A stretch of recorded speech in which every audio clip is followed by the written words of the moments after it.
तो राजस्थान में कौन बनने जा रहा है मुख्यमंत्री, लेकिन इससे पहले यहां पर राजस्थान पर सबसे महत्वपूर्ण ओपिनियन पोल, आखिर राजस्थान में किसका पल रहा है, क्योंकि राजस्थान में एक तरफ अशोक गहलोत और सचिन पायलट मुख्यमंत्री चेहरे के तौर पर नजर आ रहे हैं, वहीं भारतीय जनता पार्टी में अंततः यहां पर बड़ी जिम्मेदारी अब वसुंधरा राजे को भी दी है, लेकिन मुख्यमंत्री चेहरा भारतीय जनता पार्टी से कौन होगा ये अभी भी क्लियर नहीं है। तो राजस्थान में हर 5 साल में सत्ता बदलती है, तो इस बार क्या बदलाव चाहती है जनता या फिर से कांग्रेस की सरकार, लेकिन आंकड़े काफी चौंकाने वाले रहे हैं। आखिर राजस्थान में किसका पलड़ा भारी है, क्योंकि हर 5 साल यहां सत्ता बदल जाती है, लेकिन राजस्थान का जातीय गणित क्या कहता है, यह हिंदू करीब 88.5%, जबकि मुस्लिम 9% आते हैं, लेकिन जिसका से माना जा रहा है कि इस बार ओबीसी आरक्षण और जातीय जनगणना को लेकर भी अब यहां पर काफी कुछ हलचल देखने को मिल रही है। तो राजस्थान चुनाव में इसका कितना असर देखने को मिलेगा,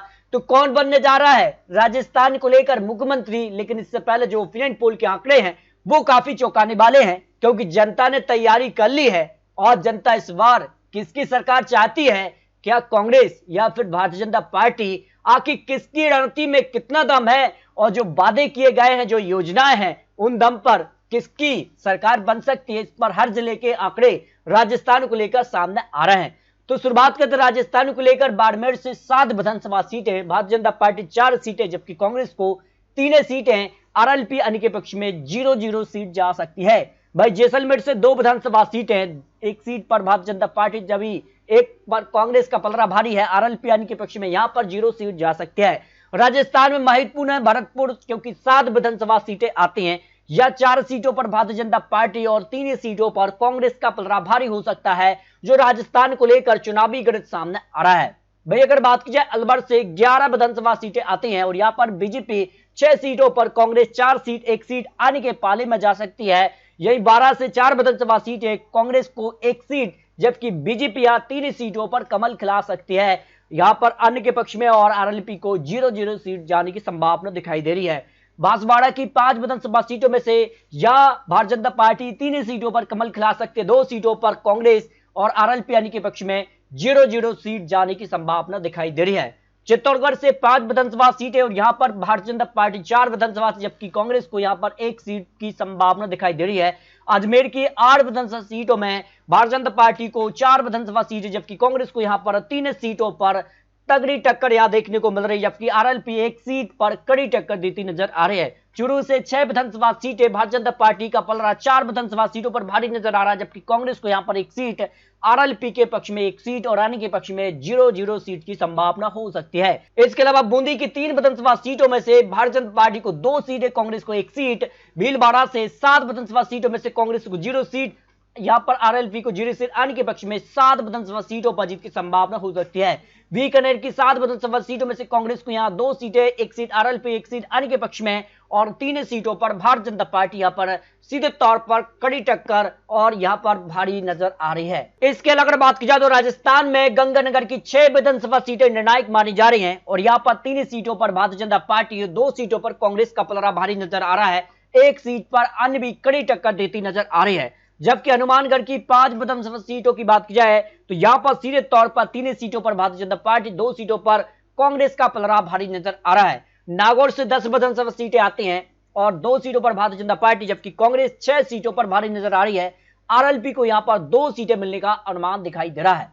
जबकि दौसा की 5 विधानसभा सीटों की बात की जाए तो भारतीय जनता पार्टी को यहां 3 सीटें, कांग्रेस को 2 सीट जा सकते हैं। धौलपुर की 4 सीटों में से बीजेपी 2 सीट, 2 सीटों पर कांग्रेस के बीच कांटे की टक्कर यहां पर दिखाई दे रही है।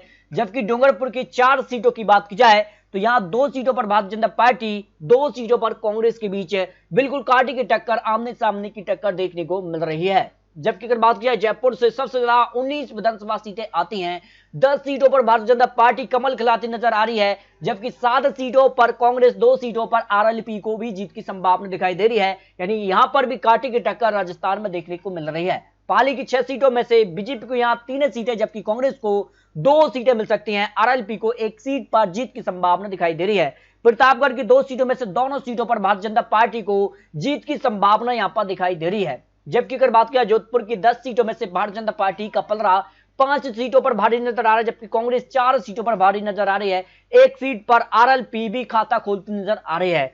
करौली की 4 सीटों में से भारतीय जनता पार्टी 3 ही सीटें, कांग्रेस को 1 सीट की संभावना हो सकती है। आरएलपी अन्य के पक्ष में 0-0 सीट जा रही है।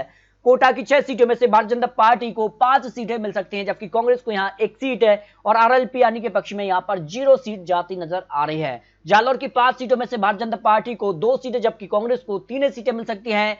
यहां पर झालावाड़ की 4 सीटों में से कांग्रेस को 2 सीटें, 2 सीटों पर ही भारतीय जनता पार्टी के बीच कांटे की टक्कर देखने को मिल रही है। जिन्होंने से 7 सीटों में से भारतीय जनता पार्टी को 4 सीटें, कांग्रेस को 3 सीटों की संभावना यहां हो सकती है।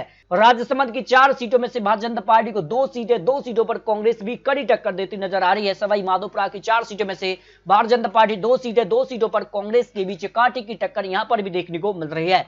जबकि सीकर की 8 सीटों में से भारतीय जनता पार्टी का पलड़ा 5 सीटों पर भारी नजर आ रहा है, जबकि कांग्रेस को 2 सीटें, 1 सीट है आरएलपी के पक्ष में जाती नजर आ रही है। जबकि सिरोही की 3 सीटों में से यहां पर भारतीय जनता पार्टी को 2 सीटें मिल सकती है, 1 सीट पर कांग्रेस।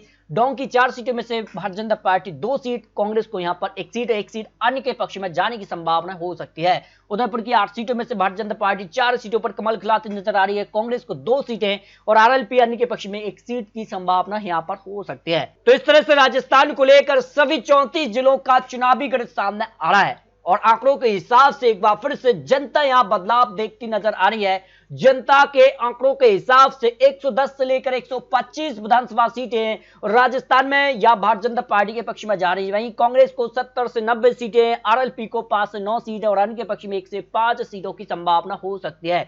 लेकिन आपको बता दें कि राजस्थान में हर 5 साल में सत्ता बदलती है। जो 35 सालों का इतिहास रहा है उस हिसाब से हर 5 साल में यह बदलाव देखने को मिलता है। लेकिन जनता तय करेगी राजस्थान में 25 नवंबर को वोटिंग और 3 दिसंबर को नतीजे सामने आ जाएंगे।